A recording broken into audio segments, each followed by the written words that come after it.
Income tax ऑफिसरला मुलाने भोसकून खलास केले. पोलीस काय करतात?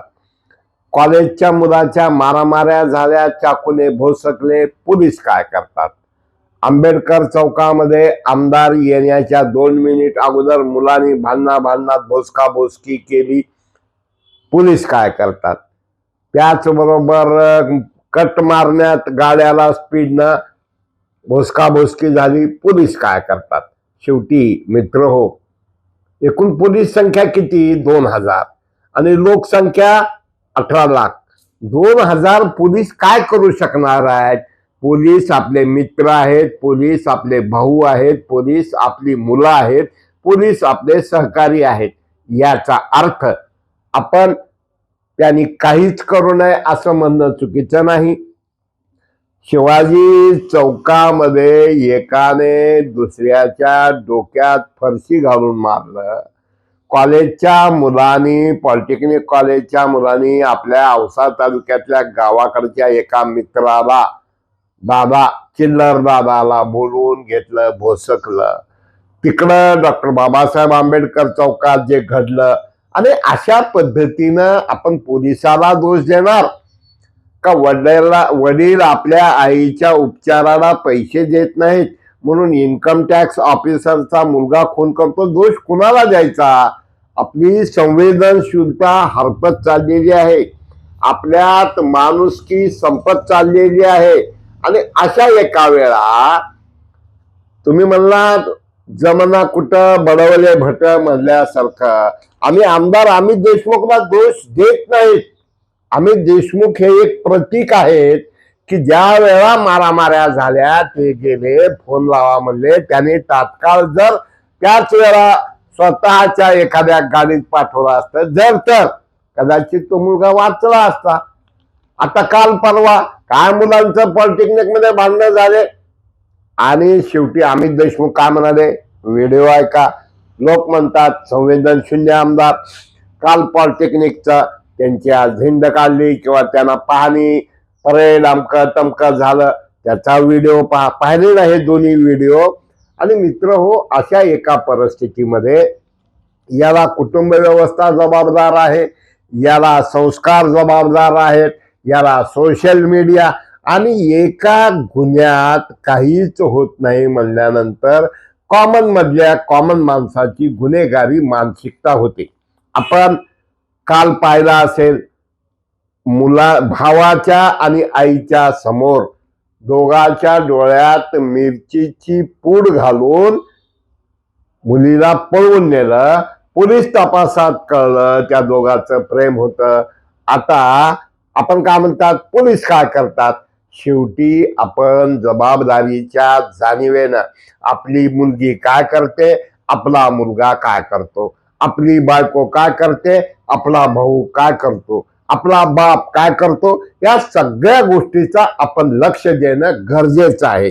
गेल्या 1-1.5 महिन्यात या 7 घटना, एक डोक्यात फरशी घालून खलास केलं शिवाजी चौकात, दुसरा घटना म्हणजे आंबेडकर चौकात आमदार अमित देशमुख जाण्याच्या अगोदर एक भोसकलं, तो मेला. तिसरं गाडी पुढं मागं करत असताना स्कूटरवर कट मारण्याच्या नादात 3 फेब्रुवारीला झालं. नशेत कोयत्याचा वार केला. इन्कम टॅक्स ऑफिसर वडिलाची मुलांनी हत्या केली आणि MIDCच्या हद्दीत मिरचीची पूड टाकून मारामारी केली. मित्र हो, आपण सगळ्यांनी संवेदनशीलतेनं वागलं पाहिजे. शाळेत संस्कार असले पाहिजेत, CCTV असले पाहिजेत. आईनं, मुलांनी, वडिलांनी, बायकोनी, नवऱ्यानी सगळ्यांनीच चांगलं वागायला हवं.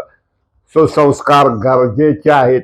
आणि अशा एका परिस्थितीमध्ये पोलिसांनी सुद्धा घटना घडल्यावर पेट्रोलिंग वाढते.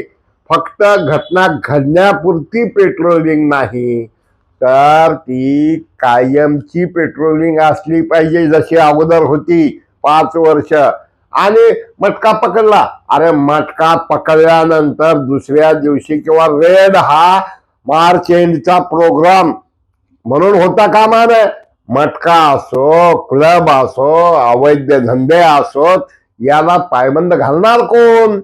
आणि जर पोलिसनी कारवाई केली तर पोलिसाला हे करू नका, हे आमचे चांगले कार्यकर्ते आहेत असं जर त्या भागातील प्रतिनिधी जर त्यांना सांगणार असतील तर ही अत्यंत गंभीर गोष्ट आहे. मित्रहो, सामाजिक संवेदना, कौटुंबिक संवेदना आणि या सगळ्या गोष्टीचा विचार करत असताना आपण आमदाराचा व्हिडिओ, कॉलेजच्या मुलाचा व्हिडिओ, आज त्यांची धिंड काढलेला व्हिडिओ आणि या सर्व गोष्टीचा विचार करत असताना गुन्हेगारी जगताला कंट्रोल करायचा असेल की जो मुलगा शिवलीहून आला, त्याच्यावर पुण्यामध्ये एक गुन्हा नोंद आहे, त्यानं म्हणजे जेलमध्ये जाऊन आलेला आहे, तर याही मुलाला नियंत्रणात आणणं गरजेचं आहे.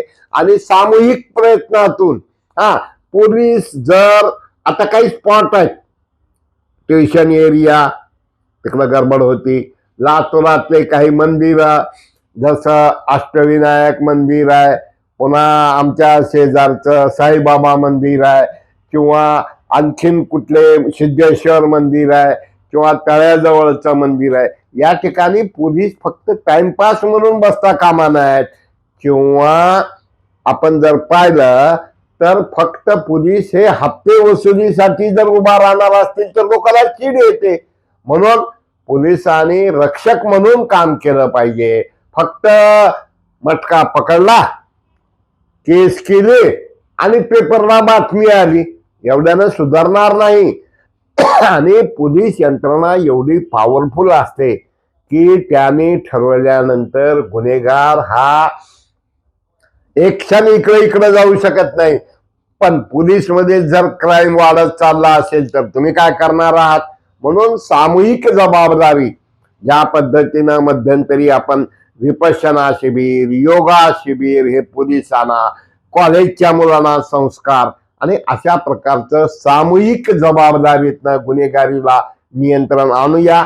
या संदर्भात तुम्हाला काय वाटतंय?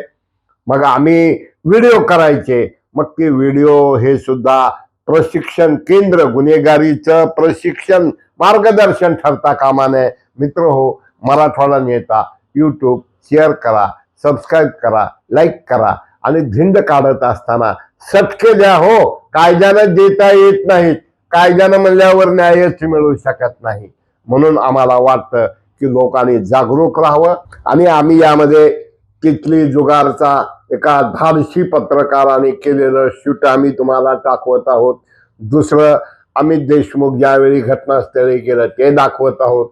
आज भिंड निघाली ते दाखवत आहोत. आम्ही संदर्भ म्हणून 3-4 काय शूट या ठिकाणी दाखवत आहोत. पण पोलीस मित्र हो, तुम्ही आमचे मित्र आहात, तुम्ही आमचे रक्षक आहात, म्हणून दिसणारी गुन्हेगारी थांबवा. तुम्हाला कायद्यानं मर्यादा जरी पडत असल्या तरी परंतु हे सगळं रोखणं हे सामूहिक जबाबदारी म्हणत असताना शहाजी उमाप यांच्या राज्यात, तांबे यांच्या काळात जे घडत आहे ते निश्चित चुकीचं आहे असं आम्ही म्हणत आहोत. आणि यासाठी सगळ्यांनी आपल्या आपल्या पदाची प्रतिष्ठा, सन्मान राखावा हीच अपेक्षा. आता तुम्ही म्हणाल तुम्ही या पोलीसची बाजू घेता. अहो, सकाळी 8:30-9 झालं की दारू पिऊन यायचं, तिथली जुगार, टेबल लावून जुगार चालतोय. पोलीस काय आंधळे आहेत, मुके आहेत, भैरे आहेत का? त्यांना दिसत नाही का? हा या ठिकाणी आपण विलासराव देशमुख मार्गानं शिवाजी चौकातून निघालं तर टेबल लावून त्या ठिकाणी जुगार चालू आहे. पोलिसाला मटक्याची ठिकाणं माहित नाहीत का? शेवटी पोलिसांनी सुद्धा खाल्ल्या मिठाला पगारीला जागलं पाहिजे. म्हणजे फक्त हप्ते वाढवण्यासाठी वेळ पडता कामा नयेत. आणि हे जे मुलं आहेत, हे गुन्हेगारी जगत, ते सुद्धा थांबलं पाहिजे असं आम्हाला वाटतं. मित्र हो, मराठवाडा नेता यूट्यूब शेअर करा, सबस्क्राईब करा, लाईक करा. धन्यवाद.